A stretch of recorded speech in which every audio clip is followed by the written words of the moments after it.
శుభాకాంక్షలు. నా పేరు చైతన్య దేవ్. నేను సివిల్ సర్వీసెస్ ఫ్యాకల్టీ. ఈ క్లాసు ఉద్దేశం ఏంటంటే ఏపీపీఎస్సి గ్రూప్ 1 పేపర్ 3 ప్రిపేర్ అవ్వడం ఎలా అనే విషయం గురించి మనం ఇక్కడ మాట్లాడుకుంటాం. APPSC Andhra Pradesh public service commission group 1 paper 3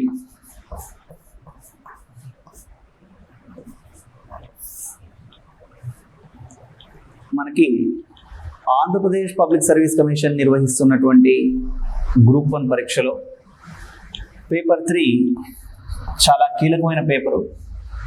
అదేవిధంగా అనేక రకాలైనటువంటి డిఫరెంట్ కాంబినేషన్స్ ఉన్నటువంటి సబ్జెక్ట్స్ ఉన్నటువంటి పేపరు. కాబట్టి ఈ పేపర్ ఎలా ప్రిపేర్ అవ్వాలి అనే విషయాన్ని అభ్యర్థులు అవగతం చేసుకున్నట్లయితే ఈ పేపర్లో మంచి మార్కులు పొందవచ్చు. ఈ పేపర్ 3ని మనం గమనిస్తే దీంట్లో మనకి పార్ట్ 1, పార్ట్ 2,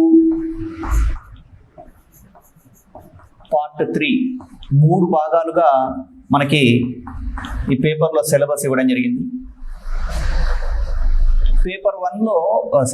పార్ట్ 1లో మనం గమనించినట్లయితే ఇండియన్ పాలిటీ అండ్ కాన్స్టిట్యూషన్, అంటే పాలిటీ అండ్ కాన్స్టిట్యూషన్ అన్నారు.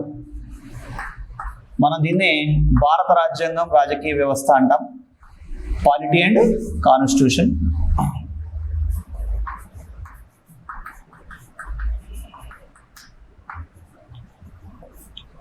అదే మనకి పార్ట్ 2లో తీసుకున్నట్లయితే public administration and governance. Public administration and governance. Part 3 ethics and law. Ethics and law. ఇలా 3 భాగాలుగా పేపర్ 3 ఉంది. ఈ 3 భాగాలకి 150 మార్క్స్ సిలబస్, 150 మార్క్స్ కేటాయించడం జరిగింది. అయితే మనకి ఇంతకు పూర్వం, అంటే ఏపీపీఎస్సి కొత్త సిలబస్ ప్రకటించడానికి పూర్వం పాలిటీ అనేది మాత్రమే ఉండింది. ఇప్పుడు దీన్ని ఏమన్నారంటే పాలిటీ అండ్ కాన్స్టిట్యూషన్, అదేవిధంగా ఇదే పేపర్లో public administration and governance, ethics and law introduce చేయడం జరిగింది. అంటే సివిల్ సర్వీసెస్లో ఎథిక్స్ పేపర్ సపరేట్గా ఇంట్రడ్యూస్ చేసిన తర్వాత సంస్కరణలో భాగంగా రాష్ట్ర పబ్లిక్ సర్వీస్ కమిషన్ కూడా ఎథిక్స్ తీసుకోవడం సిలబస్లోకి. అదేవిధంగా ఒక ఉద్యోగి కావాల్సినటువంటి వ్యక్తికి లా తెలియాలి కాబట్టి, అంటే ఒక ఆర్డీఓ, ఒక కమర్షియల్ ట్యాక్స్ ఆఫీసర్, అదేవిధంగా ఒక ఎంపీడీఓ, ఇలాంటి ఉద్యోగాలన్నీ చేసేటువంటి అభ్యర్థులకి ప్రాథమికమైనటువంటి బేసిక్ నాలెడ్జ్ ఆఫ్ లా అన్నాడు. అందుకే ప్రాథమికమైనటువంటి లా తెలియాలి కాబట్టి ఈ అంశాలు కూడా పొందుపరచడం జరిగింది. అయితే మనకి ఈ పేపర్కి సంబంధించినటువంటి డైనమిక్స్ ఏంటి అంటే, గతంలో మనకి ప్రశ్నల విషయంలో తీసుకున్నట్లయితే ప్రశ్నలు ఒక టాపిక్ నుంచి ఒక ప్రశ్న అలా ఉండే అవకాశం ఉండింది, అలా వచ్చేవి కూడా. కానీ ఇప్పుడు మనకి ఏమవుతున్నాయంటే మైక్రో లెవెల్లో కూడా క్వశ్చన్స్ అడగడం జరుగుతుంది. కాబట్టి ఈ పేపర్కి సంబంధించి చాలామందికి ఒక అపోహ ఉంటుంది. అదేంటంటే ఈ పేపర్లో తక్కువ మార్కులు వస్తాయని. నిజానికి తక్కువ మార్కులు రావు. మార్కులు పూర్తిగా ఇచ్చేటువంటి అవకాశం మనం ఎగ్జామినర్కి ఇవ్వకుండా మనం ఆన్సర్ రాసినట్లయితే ఎగ్జామినర్ మనకు మార్కులు ఇవ్వలేడు. ఇది అర్థం చేసుకోవాల్సిన విషయం. అంటే ఎందుకంటే ఇక్కడ మిగతా పేపర్ల విషయంలో మనం గమనించినట్లయితే ప్రశ్న నేరుగా ఉంటుంది. పలానా అంశం గురించి తెలియజేయండి అని ప్రశ్న ఉంటుంది. అంటే ఉదాహరణకి మనం తీసుకున్నట్లయితే శాతవాహనుల కాలం నాటి సామాజిక, సాంస్కృతిక, ఆర్థిక పరిస్థితుల గురించి తెలియజేయండి అన్నారు అనుకోండి. అదొక నేరుగా ఒక ప్రశ్న. అభ్యర్థి దగ్గర సమాచారం ఉన్నట్లయితే అక్కడ ఆన్సర్ రాయొచ్చు. అంటే అక్కడ కూడా ప్రశ్నలు భిన్నంగా అడగవచ్చు, అడగకూడదని కాదు. కానీ మనం ఏపీపీఎస్సి ప్రశ్నల సరళిని గమనించినట్లయితే ఎక్కువగా ఈ పేపర్లో డైనమిజం బాగా కనబడుతోందని నేను చెప్పడం నా ఉద్దేశం. అంటే ఇక్కడ ఎలా అడగవచ్చు అంటే, మనం గమనించినట్లయితే ఇక్కడ ఈ పేపర్ తీసుకున్నట్లయితే భారతదేశం నేటి పరిస్థితుల్లో సామ్యవాద రాజ్యంగా కొనసాగుతోందని మీరు భావిస్తున్నారా అన్నప్పుడు అభ్యర్థి తను ఏం భావిస్తున్నాడో చెప్పాలా, వ్యక్తిగా తను ఏం చెప్పాలా అంటే ఇక్కడ గమనించండి, వ్యక్తిగా తనేంటో చెప్పకూడదు, ఒక ఉద్యోగిగా తనేంటో చెప్పాల్సి ఉంటుంది అక్కడ. కాబట్టి అతని దగ్గర సమాచారం ఉండాలి. అలా ప్రతి అంశానికి సంబంధించి ఈ పేపర్లో చాలామంది గమనించాల్సిన విషయం ఏంటంటే, ఆబ్జెక్టివ్ మాడ్యూల్స్ ఎగ్జామినేషన్లో పాలిటీని ఒక అసెట్గా, ఒక బలంగా భావించేసి ఇక్కడ ఎక్కువ మార్కులు వస్తాయి అనుకున్నప్పుడు, ఇదే పేపర్ డిస్క్రిప్టివ్లోకి వెళ్ళినప్పుడు ఎందుకు తక్కువ మార్కులు వస్తున్నాయి అనేది అభ్యర్థులు ఆలోచించాలి. ఇక్కడ గమనించండి, అభ్యర్థులు ఎప్పుడైనా సరే ఒక కోచింగ్ సిస్టంలో, అది మీరు ఆఫ్లైన్లో కానివ్వండి, ఆన్లైన్లో కానివ్వండి, కోచింగ్ తీసుకున్నట్లయితే కేవలం కొన్ని ప్రశ్నలు, ఆ ప్రశ్నలకు సమాధానాలు అన్న పరిధిలో కనుక అభ్యర్థి ప్రిపేర్ అయినట్లయితే కాంప్రిహెన్సివ్ నాలెడ్జ్ అనేటువంటిది రాదు. అదేవిధంగా కాన్సెప్ట్ క్లారిటీ ఉండదు. మొత్తం విషయం మీద, అంటే ఆ ఏరియా మీద మొత్తం మీద కమాండ్ రావాలి. ఒక ఏరియా మీద కమాండ్ వచ్చినప్పుడు అభ్యర్థి ఎలాంటి ప్రశ్న ఇచ్చినా ఆన్సర్ రాయగలడు. దీంట్లో కూడా మనకి ప్రశ్నలు భిన్నంగా అడుగుతాడు. చర్చించండి అంటాడు, వ్యాఖ్యానించండి అంటాడు, వివరించండి అంటాడు, క్రిటికల్ అనాలిసిస్ విమర్శనాత్మకంగా పరిశీలించండి అంటారు, ఏకీభవిస్తున్నారా అంటాడు. ఈ డిఫరెన్సెస్ అన్నీ కూడా అభ్యర్థి తెలుసుకోవాలి. మరి ఒక ఫ్యాకల్టీ కోచింగ్లో భాగంగా ఏం చేయగలడు, ఒక కంటెంట్ చెప్తారు, ఇన్ఫర్మేషన్ ఇస్తారు. అలా కాకుండా ఎలా ప్రశ్న వస్తే ఎలా రాయాలి అనేది కూడా తెలుసుకోవాలి. ఇవి మనం ముందు తెలుసుకుందాం. ఎలా ప్రశ్న వస్తే ఎలా రాయాలి అనేది కూడా చెప్పడం జరుగుతుంది. అదేవిధంగా ఇంకా ఏంటి అంటే, ఇక్కడ ప్రతి అంశానికి సంబంధించి ఒక బౌన్సర్ లాంటి ప్రశ్న పడవచ్చండి. ఇప్పుడు పబ్లిక్ అడ్మినిస్ట్రేషన్ అనే, ఇక్కడ మనకి పాలిటీ విషయంలో ఫస్ట్ తీసుకుందాం. పాలిటీ అండ్ కాన్స్టిట్యూషన్ తీసుకున్నట్లయితే మనకి దీంట్లో మారుతున్న డైనమిక్స్ అనుగుణంగా ప్రశ్నలు రావచ్చు. రాష్ట్రపతి ఏ సందర్భంలో వాస్తవ కార్యనిర్వహణాధికారిగా వ్యవహరిస్తాడు అనవచ్చు. శాసనశాఖ కార్యనిర్వాహక శాఖను నియంత్రించడానికి బదులుగా కార్యనిర్వాహక శాఖే శాసనశాఖ నియంత్రిస్తోంది, నేటి పరిస్థితుల్లో వ్యాఖ్యానించండి అనవచ్చు. అదేవిధంగా రాష్ట్రపతి క్షమాభిక్షపై న్యాయ సమీక్ష సుప్రీంకోర్టు ఏ సందర్భంలో చేసింది, అలా చేయడం వెనుక ఉన్న కారణాలు ఏంటి అని అడగవచ్చు. జ్యుడిషియల్ యాక్టివిజం, జ్యుడిషియల్ అడ్వెంచరిజం మీద ప్రశ్నలు అడగవచ్చు. ఇలా ప్రశ్నలు తీసుకున్నట్లయితే ఇంతకుముందులాగా ప్రాథమిక హక్కులు అనగానేమి ఇలాంటి 8వ తరగతి ప్రశ్నలు ఇక్కడ రావు. గ్రూప్ 1 ఎగ్జామినేషన్లో భారత రాజ్యాంగంలోని 3వ భాగాన్ని ప్రాథమిక హక్కులు అనడం కన్నా ప్రాథమిక హక్కులపై పరిమితులు అనడం సముచితం, వ్యాఖ్యానించండి, ఇది ప్రశ్న రావచ్చు. ఇది ఈరోజు ప్రశ్న కాదండి, నేను చెప్తున్నవన్నీ కూడా స్టేట్ పబ్లిక్ సర్వీస్ కమిషన్లో ఇప్పుడు డైనమిక్స్గా కనబడవచ్చు. మనకి యూపీఎస్సీ ఆప్షన్లో లేదా యూపీఎస్సీ పేపర్లలో 15 సంవత్సరాల క్రితం, 20 సంవత్సరాల క్రితమే ఇలాంటి ప్రశ్నలు నేను చూడడం జరిగింది. కాబట్టి గమనించండి, అలాంటి ప్రశ్నలు మనకి వచ్చినప్పుడు అభ్యర్థి ఆన్సర్ రాయాలి అంటే దానికి సంబంధించినటువంటి మంచి స్టాండర్డ్ మెటీరియల్ చదవాలి. మీరు ఏ మెటీరియల్ అయినా తీసుకోండి. అంటే ఉదాహరణకి మనం తీసుకున్నట్లయితే ఇండియన్ పాలిటీకి సుభాష్ కశ్యప్ కానివ్వండి, ఫాదియా కానివ్వండి, లేకపోతే లక్ష్మీకాంత్ కానివ్వండి, డిడి బసు కానివ్వండి, లేదా గ్రాన్యులాస్ introduction to the Indian constitution కానివ్వండి, ఇంకేదైనా పుస్తకం కానివ్వండి, ఈ పుస్తకాలన్నీ చదివినంత మాత్రాన అభ్యర్థి ఆన్సర్ రాయగలడా అంటే, ఈ పుస్తకాలు చదివితే ఆన్సర్ రాయలేడని నా ఉద్దేశం కాదు. ఈ పుస్తకాలన్నీ చదివినా లేదా 1-2 పుస్తకాలు బాగా చదివి అభ్యర్థికి విశ్లేషణ శక్తి ఉండి కరెంట్ ఇష్యూస్ని లింక్ చేయగలిగినా సరే ఆన్సర్ రాయగలడు. కాకపోతే ఆ లింక్ చేసుకోవడం ఎలా అనేది తెలియాలండి. అంటే మనకి సిలబస్లో భాగంగా తీసుకున్నట్లయితే హాఫ్ ఆఫ్ ద సిలబస్, అంటే మనకి ఏ ప్రశ్న వచ్చినా సమాచారంలో సగం ప్రశ్నకి సమాధానం మనకు ఒక పుస్తకంలో దొరుకుతుందండి. మిగతా సగాన్ని మనం డెవలప్ చేయాలి. ఇంకా ఏం చేయాలి అంటే అభ్యర్థి ఒక కోచింగ్, అది మీరు ఎక్కడైనా కోచింగ్ అటెండ్ అవ్వచ్చు, ఆన్లైన్లో కానివ్వండి, ఆఫ్లైన్లో కానివ్వండి. కోచింగ్ అటెండ్ అవుతున్న నేపథ్యంలో మనకి కోచింగ్ మొత్తం పూర్తయ్యే నాటికి స్వతహాగా మనమే ఆన్సర్లు రాసేలాగా మనం డెవలప్ చేసుకోవాలి. అసలు ఎందుకంటే రాజ్యాంగం అనేటువంటిది ఈరోజు సిలబస్లో ఉండడం వల్ల అభ్యర్థులు దీన్ని మనం ఒక ప్రశ్న సమాధానం పద్ధతిలోనో ఒక కంటెంట్ లాగానో చూస్తున్నారు. కానీ అంటే వ్యక్తిగతంగా నా విషయానికి వస్తే, నేను నా స్కూల్ అయిపోయిన తర్వాత నుంచి నా ఇంటర్మీడియట్, నా డిగ్రీ, నా పీజీ, నా స్పెషలైజేషన్ అంతా కూడా ఈ సబ్జెక్ట్తోనే లింక్ అయి ఉన్న సబ్జెక్టు. అంటే అదేదో భారత రాజ్యాంగంతో మనకేదో ఒక ఆత్మీయ సంబంధం ఉందన్న భావన అప్పటి నుంచి ఉంది, 15-16 సంవత్సరాల వయసు నుంచి కూడా. అంటే ఎవరైనా ఆ పుస్తకాన్ని ఇలా మడతపెట్టినా కూడా ఏదో విలవిల్లాడిపోయేది ప్రాణం, భారత రాజ్యాంగానికి సంబంధించిన పుస్తకాన్ని. అంటే అలాంటి ఎమోషన్ ఒకటి ఉండడం వల్ల ప్రతి విషయాన్ని నేను చూస్తున్న కోణం లేదా నా పర్సనల్ ఐడియాలజీ ఏంటంటే, ఈ సబ్జెక్ట్ని మనం స్కూల్లో సివిక్స్ అని చెప్తాం. సివిక్స్ అంటే ఏంటి? పౌరశాస్త్రం. ఒక మనిషి అన్నవాడు ఎగ్జామ్ రాయడం, ఎగ్జామ్ రాయకపోవడంతో సంబంధం లేకుండా ఒక మనిషి అన్నవాడు ఎలా బతకాలో చెప్పే ఒక మాన్యువల్ లాంటిది మన కాన్స్టిట్యూషన్ అండి. కాబట్టి దీన్ని మనం చదవడం కాకుండా అర్థం చేసుకున్న తర్వాత దాంతో ఎమోషనల్గా కనుక ఆ కంటెంట్ కనుక మనం బౌండ్ చేసుకోగలిగి, దాంతోపాటు మనం బ్యూరోక్రాట్ అనే విషయాన్ని మర్చిపోకూడదు. అంటే పరీక్షలు రాసేవాళ్ళు సో ఒక ఉద్యోగం కోసం ప్రయత్నం చేసేప్పుడు మీరు ఉద్యోగి అనే విషయాన్ని మర్చిపోకుండా కనుక ఆన్సర్ రాయగలిగితే అద్భుతమైనటువంటి ఆన్సర్లు రాయవచ్చు. అదేవిధంగా పబ్లిక్ అడ్మినిస్ట్రేషన్ అనేటువంటిది ఒక చాప్టర్ ఉంది. గవర్నెన్స్ అండ్ పబ్లిక్ అడ్మినిస్ట్రేషన్ ఒక భాగము. దాంట్లో భాగంగా మనకి Guptas, Mauryas, British period of administration, east India కంపెనీలో ఉన్న అడ్మినిస్ట్రేషన్ అంతా ఇవ్వడం జరిగింది. అయితే ఇక్కడ మనకి ప్రశ్న ఎలా వస్తుంది? గుప్తుల కాలంలో పాలన, మౌర్యుల కాలంలో పాలన, బ్రిటిష్ వాళ్ళ కాలంలో పాలన, ఆధునిక కాలంలో పాలన, ఈ విషయాలు తెలియజేయండి. ఇట్లాంటి ప్రశ్న ఇస్తే దీనికి కూడా చాలామంది మెటీరియల్ కొరత భావిస్తూ ఉన్నారు.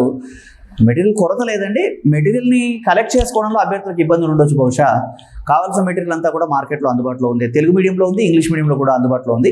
సో మీరు కావాలంటే ఈ పబ్లిక్ అడ్మినిస్ట్రేషన్లో ఉన్నటువంటి ఏరియాకి సంబంధించి BA సెకండ్ ఇయర్ పుస్తకంలో మీకు స్పెసిఫిక్గా కొంత సమాచారం ఉంటుంది. దాన్ని మనం అప్డేట్ చేసుకోవాల్సి ఉంటుంది సందర్భాన్ని బట్టి. ఇక్కడ మౌర్యుల కాలం నాటి పాలనకి నేటి పాలనలో ఉన్నటువంటి సారూప్యతలు చెప్పండి అనొచ్చు. మొఘళ్ళ కాలానికి గుప్తుల కాలానికి ఉన్నటువంటి డిఫరెన్సెస్ చెప్పండి అని చెప్పొచ్చు. లేదా గుప్తుల కాలం నాటి పాలనతో పోల్చినప్పుడు మౌర్యుల పాలన ఎందుకు భిన్నమైనదో తెలియజేయండి అని అడగవచ్చు. లేదా బ్రిటిష్ పాలనకి మౌర్యుల పాలనకి ఉన్నటువంటి సారూప్యతలు ఏంటి అని అడగవచ్చు. ఎలాగైనా అడగవచ్చు ఎగ్జామినర్. అంతేకాని ఒకటి గుర్తుంచుకోండి, కట్ కాపీ పేస్ట్ ఇన్ఫర్మేషన్ ఇంకా అడగరు. ఇక్కడ అభ్యర్థి యొక్క వ్యక్తిత్వాన్ని, ఉద్యోగిగా అతను ఎలా పనికొస్తాడో తెలుసుకోవడం కోసం ప్రశ్నలు ఉంటాయి. కాబట్టి అలాంటి ప్రశ్నలే రావాలని కోరుకోవాలి సీరియస్ అభ్యర్థులందరూ కూడా. ఎందుకంటే అలా వచ్చినప్పుడే మీదైన ముద్ర మీరు వేయగలరు. అంతేకాని ఒక క్లాస్ రూమ్లో చెప్పిన దాన్ని యథాతథంగా రాయడం అనేటువంటిది ఎప్పుడూ కూడా మనకి ఎక్కువ మార్కులు తెచ్చిపెట్టదు. కాకపోతే ఒక క్లాస్ అనేటువంటిది మనకు ఒక మెంటర్షిప్ మాదిరిగా ఉపయోగపడ్డట్టయితే ఎలా రాయాలి ఏంటి అని ప్రతి విషయం మీద అన్ని కోణాల్లో విశ్లేషించగలిగితే అది మనకి ఎగ్జామినేషన్ అవసరాలను తీరుస్తుంది. అదేవిధంగా ఎథిక్స్ లా అనే విభాగాన్ని తీసుకున్నట్లయితే మనకి లా అనేటువంటి దాంట్లో గమనించండి, హాఫ్ ఆఫ్ ద సిలబస్ ఏమో కాన్స్టిట్యూషన్తో రిలేట్ అయినటువంటిదే లాలో ఉన్నది. మిగతా మనం తీసుకున్నట్లయితే ట్యాక్స్ లా కావచ్చు, సైబర్ లా కావచ్చు, లేదా మనకి నిర్భయ యాక్ట్ కావచ్చు, లేదా ఇన్ఫర్మేషన్ టెక్నాలజీ IT యాక్ట్ కావచ్చు. ఇలాంటివన్నీ కూడా ఆధునిక సమాజంలో మీరు ఒక RDOనో ఒక CTOనో ఇలా మీ అంటే గ్రూప్ 1లో ఉన్నటువంటి ఉద్యోగాల స్వభావం దృష్ట్యా అభ్యర్థి తెలుసుకోదగ్గ విషయాలు. ఇవన్నీ కూడా తీవ్రంగా పరిగణించదగ్గ విషయాలు కాదు. కాకపోతే ఏంటంటే అందరూ చెబుతున్నట్టు సాంప్రదాయకంగానే ప్రశ్నలు వస్తాయని నేను అనుకోవట్లే. ఎందుకంటే అలా వస్తే అందరూ రాస్తారు కదా. ఉదాహరణకి మనకి లాలో మీకు ప్రొసీజరల్ లా, సబ్స్టాన్సివ్ లా అనేది చెప్పడం జరిగింది. ప్రొసీజరల్ లా అంటే విచారణ ఎలా చేస్తారు, విచారణకు సంబంధించిన ప్రక్రియ ఏంటి. సబ్స్టాన్సివ్ లా అంటే ఏది తప్పు, దానికి ఏది శిక్ష అనేటువంటి తెలియజేసేది.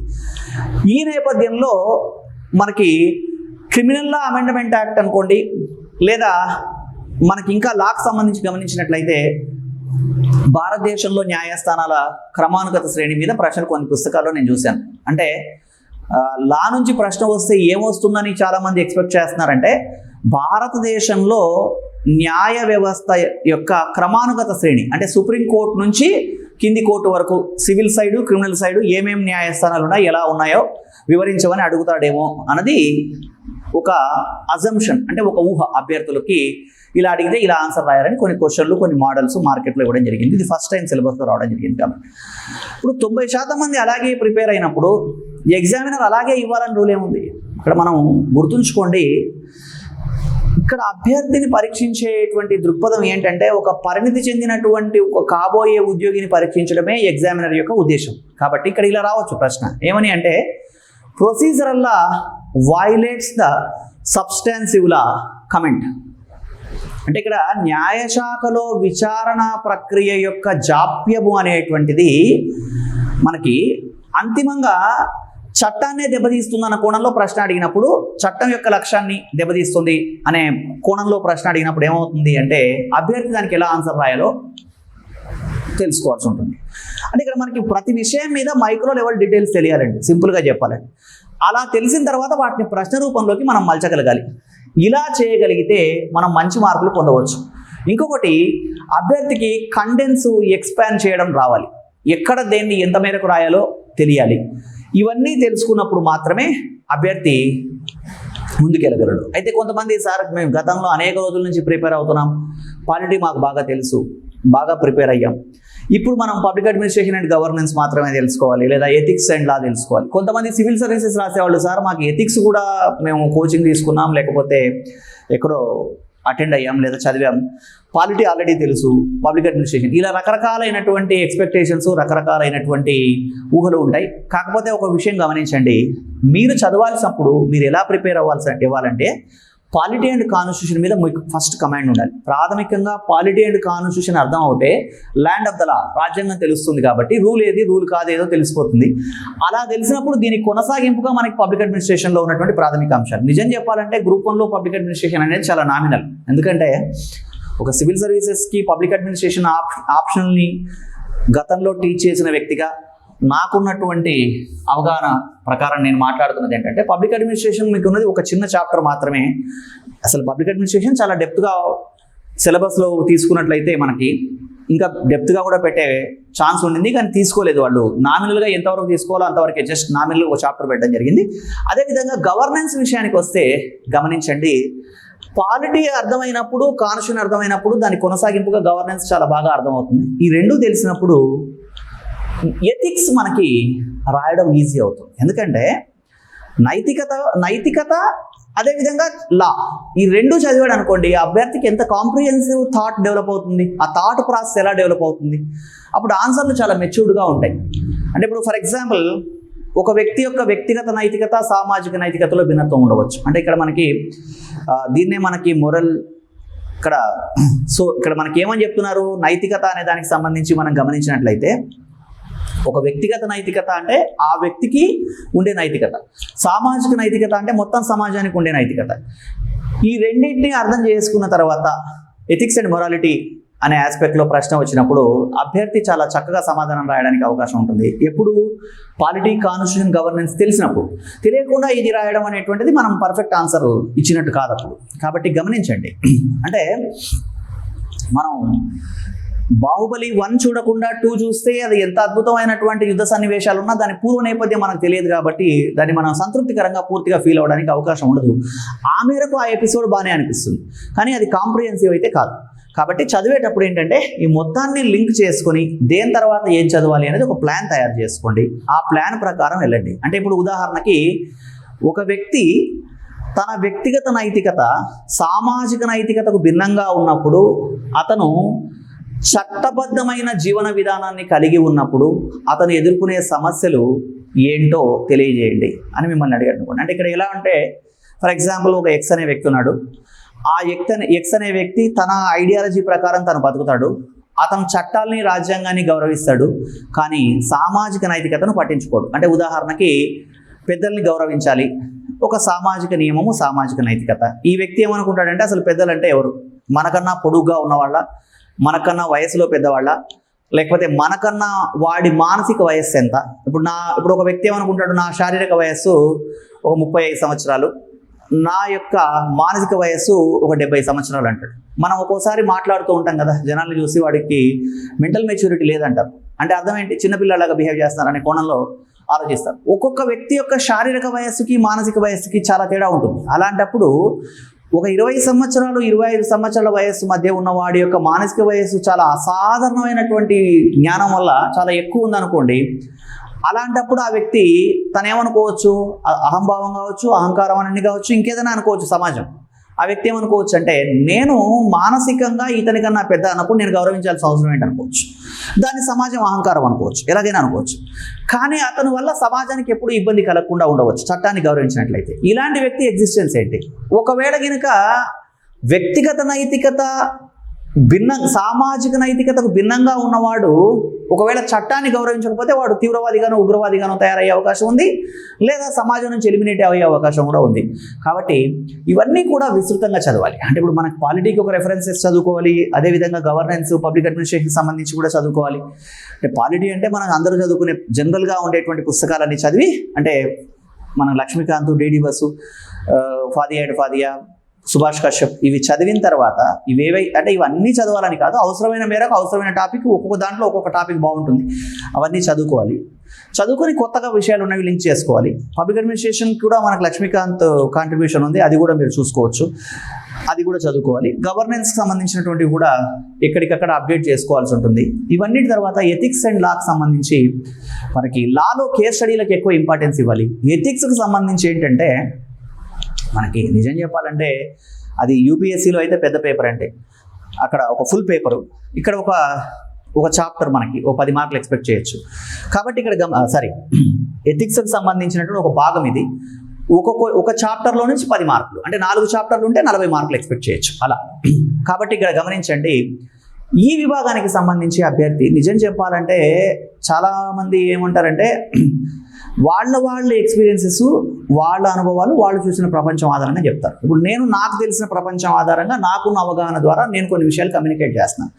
మీరు భిన్నంగా ఆలోచించినప్పుడు మీరు భిన్నమైన విధానాలు ఫాలో అవ్వచ్చు. ఇంకొకటి ఏంటంటే ఇక్కడ ఎవరు ఏం చెప్పినా, నేను చెప్పినా, మరొకళ్ళు చెప్పినా దేన్ని గుడ్డిగా నమ్మాల్సినటువంటి అవసరం లేదు. ఇక్కడ మనం గ్రూప్ 1 రాస్తున్నటువంటి అభ్యర్థులుగా మనకున్నటువంటి మెచ్యూరిటీ దృష్ట్యా ఎవరు చెప్పేది ఎంత మేరకు హేతుబద్ధం, ఎంత మేరకు సహేతుకంగా ఉంది అని ఆలోచించుకొని ఒక మంచి నిర్ణయం తీసుకోవచ్చు. ఈ నేపథ్యంలో నిజం చెప్పాలంటే మీకు లాంగ్ రన్గా బాగా టైం ఉంది అనుకుంటే నేను ఏం సజెస్ట్ చేస్తానంటే ఇండియన్ ఫిలాసఫీ, వెస్ట్రన్ ఫిలాసఫీకి సంబంధించినటువంటి పుస్తకాలు, మనకి భారతీయ దర్శనం, విశ్వదర్శనం లాంటి పుస్తకాలు ఉన్నాయి. అలాంటివి మీరు చదువుకుంటే అంటే అవి సార్ 100 పేజీలు 600 పేజీలు ఉంటాయి కదా సార్ ఒక్కొక్కటి. అంటే ఇక్కడ గమనించండి, ప్రిపరేషన్ అనేటువంటిది ఒక ఎగ్జామ్ కోసం మాత్రమే అని కాకుండా ఎగ్జామ్ రాయడం అనేటువంటిది ఒక అడిషనల్ బెనిఫిట్ అవ్వాలి. అంటే ఎప్పుడు కూడా గుర్తుపెట్టుకోండి, ప్రిపరేషన్ అనేటువంటిది అయ్యో ఈరోజు ఈ చాప్టర్ చదవాలా, ఇంత పెద్ద పుస్తకం చదవాలా అనే భావనతో మనం చదివినట్లయితే మనం లక్ష్యాన్ని సాధించడం కష్టం అవుతుంది. మీరు చదివేదాన్ని బాగా ఎంజాయ్ చేయండి.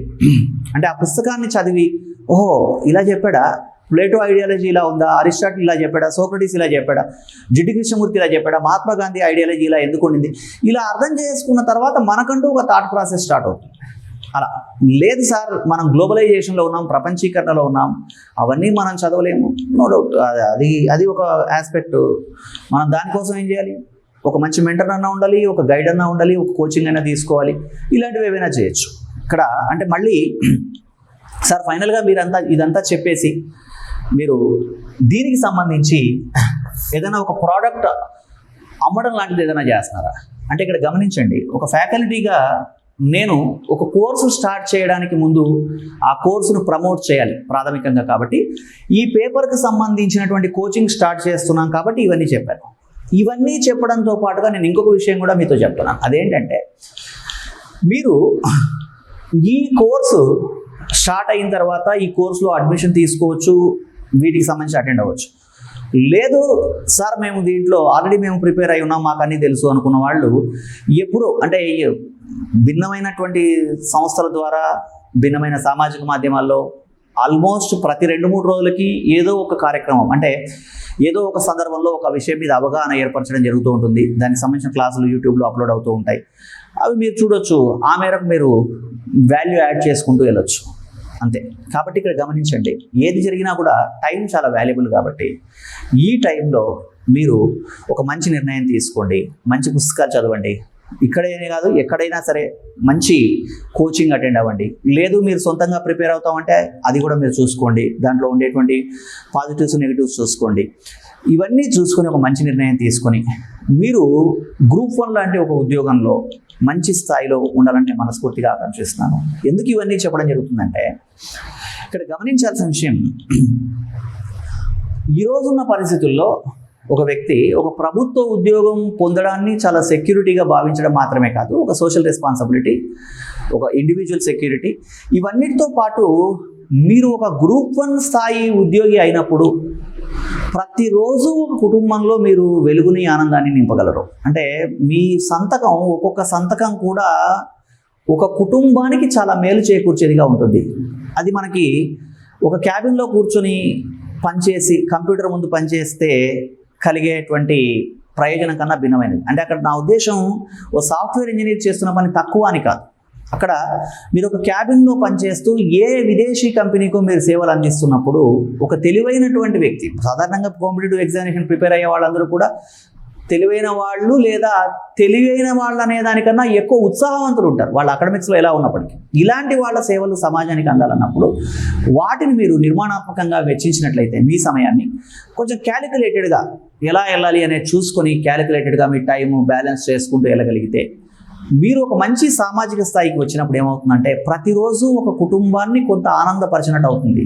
ఒక మనిషికి అల్టిమేట్ గోల్ ఆఫ్ లైఫ్, అంతిమంగా జీవిత లక్ష్యం ఎక్కడ తీసుకున్నా కూడా మనం సంతృప్తి మన ప్రాథమిక అవసరాలు తీరేంత సంతృప్తి మనం చెందిన తర్వాత సమాజానికి వాల్యూ యాడ్ చేయడం అనేటువంటి ప్రక్రియ ఉంటుంది. కాబట్టి ఒక మంచి నిర్ణయం తీసుకోండి. ఇక ఈ మన పేపర్కి సంబంధించినటువంటి కోచింగ్ ఇక్కడ జూలై 25వ తారీఖు నుంచి మీకు కోర్స్ అందుబాటులో ఉంటుంది. అప్పటి నుంచి మీకు ప్రతిరోజు కూడా క్లాస్కి సంబంధించినటువంటి ఒక వీడియో అప్లోడ్ చేయడం జరుగుతుంది. ఆ క్లాసు మీరు వినొచ్చు. అలా మొత్తం సిలబస్ కూడా చెప్పడం జరుగుతుంది. ఈ సిలబస్ కొనసాగుతున్న క్రమంలో మనకు అనేక రకాలైనటువంటి కరెంట్ ఇష్యూస్ రేజ్ అవుతూ ఉంటాయి. వాటికి సంబంధించి అక్కడే క్లాసులు చెప్పడం జరుగుతుంటుంది. కోర్సు పూర్తయిన తర్వాత కూడా అంటే మీ డ్యూరేషన్ అది 6 months 1 year ఆ డ్యూరేషన్ పూర్తయిన తర్వాత కూడా నేను రెగ్యులర్గా ఈ క్లాసులకు సంబంధించి ఏదైతే సమాచారాన్ని కొత్త వాళ్ళకి ఇస్తూ ఉంటానో ఆ సమాచారాన్ని కూడా మీకు ఏదో ఒక రూపంలో నోటిఫికేషన్ల రూపంలో అందించి అది కూడా మీకు అందుబాటులోకి తీసుకురావడం జరుగుతుంటుంది. ఇవన్నీ దృష్టిలో ఉంచుకొని ఇక్కడ మీరు ఒక చిన్న నిర్ణయం తీసుకోండి. దాంతోపాటు ఇంకోటి ఏంటంటే ఇప్పుడున్న సమయం అనే కాదు, ఎప్పుడైనా సరే పోటీ పరీక్షలకు ప్రిపేర్ అయ్యేటువంటి అభ్యర్థులు తమ సమయాన్ని నిర్మాణాత్మకంగా ఉపయోగించుకోవడం అవసరం. కనీసం 1 సంవత్సర కాలం పూర్తి స్థాయిలో దాని మీద కేటాయించడం కానీ, లేదా పార్ట్ టైం ఉద్యోగం చేస్తున్నట్లయితే దానికి ఇంకొక ప్లాన్ ఉంటుంది. అవి మళ్ళీ మనం మరొక సందర్భంలో మాట్లాడుకుందాం. కాబట్టి ప్రతి మనిషికి ఒకే జీవితం ఉంటుంది అనే కోణంలో ఆలోచించినప్పుడు అంటే మళ్ళీ కర్మ సిద్ధాంతం అదంతా వేరు. మనం ఎంత ఉన్నత స్థాయికి ఎదగలిగితే అంత ఉన్నత స్థాయికి వెళ్ళేందుకోసం ఎఫర్ట్ పూర్తి స్థాయిలో కాన్సన్ట్రేట్ చేయాలి ఒక ప్రయత్నం. అంటే ఇక్కడ మనం గమనించాల్సింది ఏమంటే చాలామంది అంటారు, సార్ నేను చేయగలిగింది చేస్తే సరిపోదు, చేయవలసినంత చేయాలి. అలా చేసినప్పుడు మాత్రమే మనం ఒక మంచి సామాజిక స్థాయిలో ఉండడం, మన వల్ల సమాజానికి, సమాజం వల్ల మనకి పరస్పరం ప్రయోజనం చేకూరుతుంది. కాబట్టి మీరందరూ కూడా సీరియస్నెస్ ఉన్న అభ్యర్థులందరూ కూడా మంచి ప్రయత్నం చేయాలని, మంచి ఉద్యోగం పొందాలని మనస్ఫూర్తిగా కోరుకున్నాను. Thank you very much.